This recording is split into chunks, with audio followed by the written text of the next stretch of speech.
What is up, guys? So today we're going to talk about wrong-uns. Wrong-uns on YouTube, wrong-uns on the dark side, wrong-uns in Doncaster. They're fucking everywhere now, aren't they? Because I was looking on the Free Press website yesterday and I saw a case about a rapist and I recognised the name. So I'm like, fuck's sake, not another one. So yeah, that's what we're going to talk about today. But before I start, good news.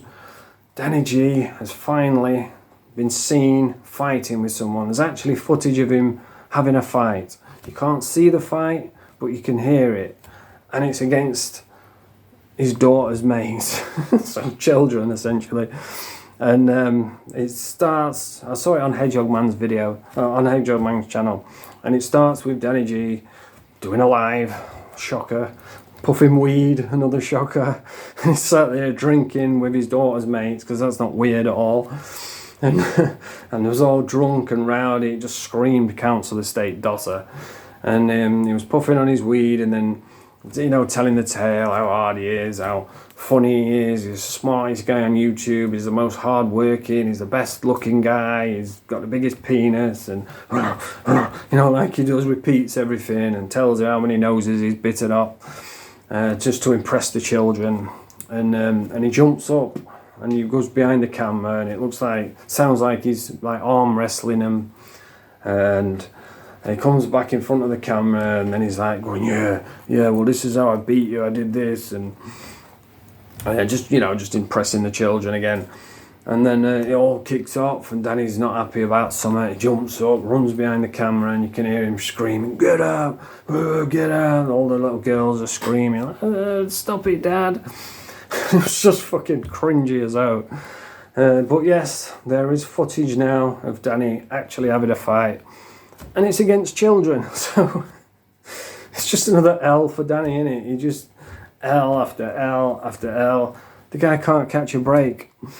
But anyway, yeah, today we're going to talk about wrong-uns in Doncaster. Now, I was looking on the Free Press, Facebook page, which is a Doncaster newspaper, and it said local man charged with grape. I don't know what you're allowed to say. Local man charged with grape, smothering, attempted grape, and all these dodgy wrong-un charges. And it said the name. I was like, fucking hell, I know that dude. I used to fucking do drugs with him. I thought he was a good kid. And he's in prison now for grape. So I started like looking back, because, you know, it opened like a can of worms. I thought, fucking, let's have a look what other wrong-uns are from Doncaster. Because when, like, with me, I was an addict. I was on Valium. I was on like 100, 200 mil of Valium a day. And anyone who's done Valium will tell you, it like wipes your brain. And I was on it for like 3 years. So that 3 years, it's just like a blank period. It's like people tell you stuff, you take it in, but you wake up the next day and it's just gone. It's like waking up from a coma. So I'm sure I heard of all this stuff at the time, but I forgot about it. And I was looking through the cases and there was one guy, I just couldn't believe it. Like, fucking hell, I forgot about that. There was one guy called Eamsy. I knew him, fucking horrible cunt. I never liked him. And he only had one leg. And he apparently, I've read it, I can't remember exactly what it said, but it was just another great case. He's fucking gone into an house, took her hostage, and it's like, Jesus Christ. And I think he's in prison now, or he might be dead, I don't know. And then I saw another one, a kid who I used to go to school with. I couldn't believe it. And this kid, he used to be a good friend of mine. I would have classed him as a really good friend. You know, when I was an addict, a heroin addict, he used to invite me around and say, yeah, come round, we'll have a drink. You know, we used to have a bonfire, which I never forget stuff like that, because a lot of my mates didn't want nothing to do with me. You know, the bright eyes are fucking smackheads, stay away, keep away from me. And I understand it, nobody wants to be around a baghead. But he invited me in, so I always had time for him. And I didn't see him for a while. And then I saw his missus in town. And I was drunk, you know, I was fucking half caught. And I said, oh, are you still with so-and-so? I'm not going to say his name because, you know, his family's all right. Good people. And I said, oh, are you still with him? And she says, no, he was a wrong-un. He was doing stuff with my daughter when she was in bed asleep. And I was like, nah, no way. And I didn't believe her. You know, it just like went one ear and out the other. And just said, nah, she's just split up with him. She's angry at him. And so, you know, I don't believe it. He'd never do out like that. So I forgot about it. And then, like a few months later, I saw her brother, who's just died not long ago, and he was a really good lad. And he says, yeah, it's true. He's a fucking wrong'un. He was going into her bedroom while she was asleep and fucking fiddling with her. I was like, no way. You know, like, she was only young. And again, I thought, well, he's just sticking up for his sister, you know. He's probably just believes her story. So again, I just dismissed it. And then I saw it on the Free Press fucking website. Big fucking ugly head on him. He'd put weight on, so I didn't recognise him. That's probably why I missed it. And he'd aged as well, because I'd not seen him for years. And he's in prison now doing 5 years for going into somebody else's daughters. So he's done it again. He got away with it the first time. And he was going in the bedroom and diddling them. And it's like, fuck, it just makes you sick, doesn't it? And I think about when I was a kid, there was only like, I think back, I could remember one local nonce, you know, everybody knew was a nonce. So he just used to like throw stones at him, throw bricks at him, you know, hit him with sticks and stuff. And they'd just stay away from him. But now, they're fucking everywhere. It's like, I don't know if they've all just suddenly come and started being wrong-uns, or whether they've been there all along. And now we've got the technology to find them out. And this is what I've learned from To Catch a Predator over the years, because I love watching To Catch a Predator, especially the old ones. When I was detoxing from drugs, it really helped me out.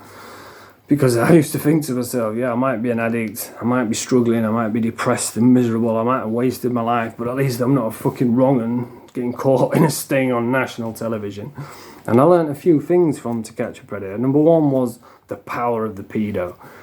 It just overwhelms everything, you know. They just, half of these guys kind of know that it's a sting, but they're going to risk it on the off chance that it might be real. And you would see them, like, first of all, the chats.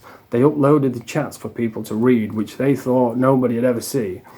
And they're grooming these kids, and you can hear some of the stuff what they say. It's just, they're sick, you know, they're not well. It's fucking vile and disgusting, and they get held accountable in prison, they'll get smashed to pieces, and rightly so, because it's vile and disgusting.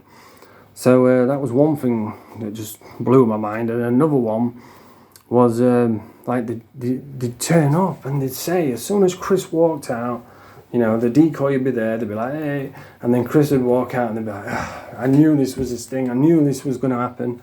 I'm sorry, I wasn't going to do anything. It's like, well, you're fucking here, aren't you? So how can you say? There was one guy who said, I've just come to tell her I'm not coming. It's like, you're fucking here. So yeah, that was another thing what I learned was the power of the pedo. Even though they know it's a sting, they're willing to turn up just in case. And the other thing I learned was the punishment. Like, in America, they really get punished. They get like 15 years. Even if they don't do it, if they just talk about it, if they just turn up. Whereas in England, they just seem to get away with it. They get like a slap on the wrist. So yeah, they really get held accountable in America. But what I learned from the show was, like, this sex register, what they have to sign on to. Like, in England, you'd see them get into trouble, they get like 2 years suspended and 10 years on a sex register, and you'd be like, oh, that's fuck all, is it? You know, all they have to do is sign a bit of paper and that's it. But it's way worse than that. What they actually have to do is they do have to sign on this bit of paper every week so that they know where they are.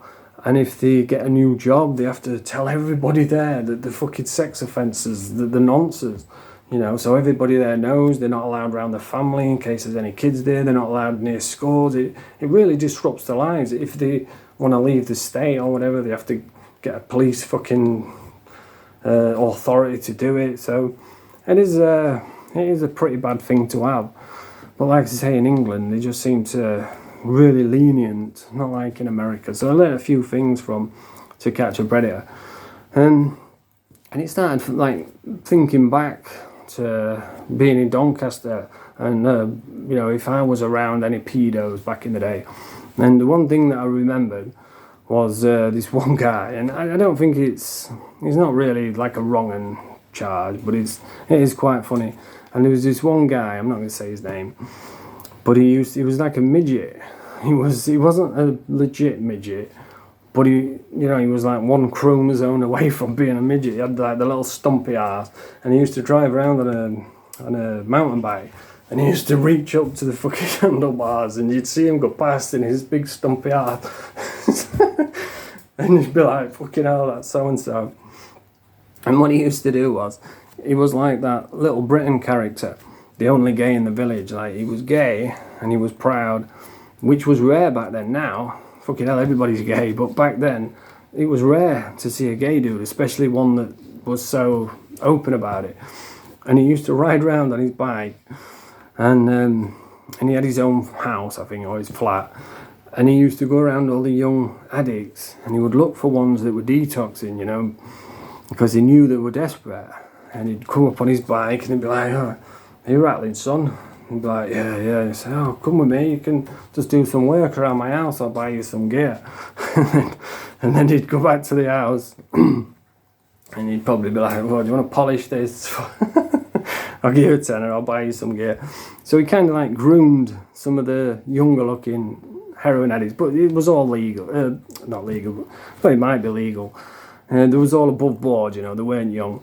But I remember there was probably about 4 or 5 dudes who were rumoured to have been on his like little payroll. You know, they used to do little favours for him and go around to his house and polish his knob and do housework and stuff. And the rumours escalated, saying, "Oh yeah, he used to wear a pinny when he was naked, going around the house tidying up." And I was just thinking about it last night. I was laughing my head off. I couldn't remember his name. I remembered it now, but I'm not going to say it. But yeah, that's just a funny little story about... It's not really a wronging, is it? He was just like taking advantage of younger lads that was on drugs. And you used to hear it all the time back then. It was like banter. It's like, "Oh yeah, you're a smackhead. You'll go down for brown. You'll suck cock for rock. And how much you're selling your ass for." But you never really saw that. I mean, I saw loads of prostitutes, women selling their body, because it was... I'm not going to say it was easy money, but it was quick, and it was always there. They could just go up on the beat, and within 10-20 minutes someone would just pull up, say, "Oh yeah, I want business, want a blowjob for 30 quid or whatever." They'd be gone. Sometimes there'd be like some rich dude who just wants to video him doing some... Well, mind you, they didn't have video cameras back then, but you know, do some weird shit, and they'd get like 500-600 quid for it, or do threesomes with... And so they could earn really good money, really fast, and all they have to do is like sleep with people. So yeah, the prostituting was massive back then. It don't seem to be as big now, because you don't see it as much now, because back then they used to have to go and stand on the streets, on the corners, in the fucking all weathers, you know, with the high heels on and the short skirts. Whereas now, it's modernised. They can just advertise, they can do videos and charge people. You know, there's a million ways to do it properly, safely. Back then it was dangerous and it was ruthless. And there's so many of my old mates, I'm not going to keep banging on about it, but you know, a lot of my old mates that were prostitutes got murdered and killed, and yeah, it's a hard life.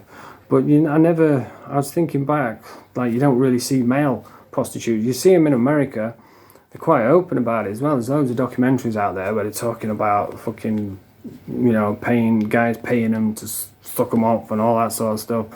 I was like, fucking hell. But in England, other than this guy, like, grooming these these junkies on his bike, this little midget, like, other than that, I can't think of anybody who used to like be a male prostitute. So that's more rare. But anyway, yeah, that's the video for today. But again, it's just crazy how many wrong-uns is out there.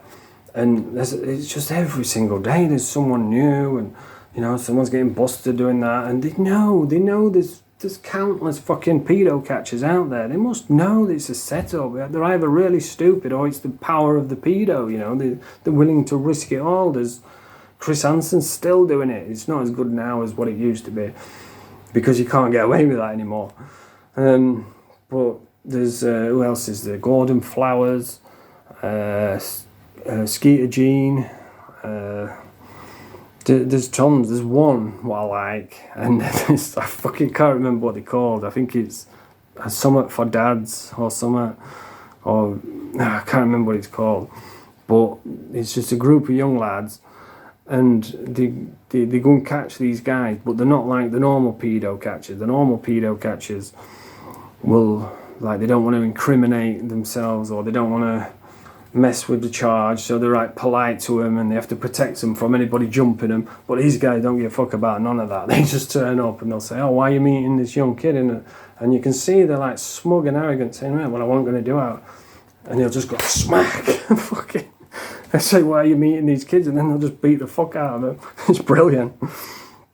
And then they start shouting, excuse me, everybody, this guy is going to meet a 12-year-old boy or whatever. And oh, there was one as well, but it was funny as fuck. It looked like a skit. It didn't look like a real pedo catch, but it was. And it was this, it looked like he was Filipino or Chinese or something. And they went to the store to catch him. And he was this skinny little, like, Chinese dude, had dandruff. And he was sketchy as fuck. He was off his head on, I think, is it methamphetamine over there? And he was fucking off his head, and they're saying, why are you meeting this kid? And he's saying, what are you on about? I'm just here for poop tablets. I'm just trying to get tablets so I can poop. And he's walking around the shop shouting, where's the poop tablets? It's like, is this fucking real? And then he runs off, runs outside. They run after him with a camera. I'm going to put the link in the description, actually, because it's so funny. And he comes running outside, and then he jumps in his car, and they're filming him, and he fucking whacks the, crashes into another car, reverses into a tree, fucking busts all the car up, he falls out of the car, goes running off, and somebody just jumps out from nowhere, tackles him to the ground, fucking knocks him out. And then the police show up. It's like, how is this fucking real? But it is. But yeah, I'm going to put the link in the description. Go and watch it, man. It's funny as fuck. But anyway, that's the video for today. So if you like this video, press the thumbs up, subscribe to the channel, and don't be a fucking wrong'un. Bonjour.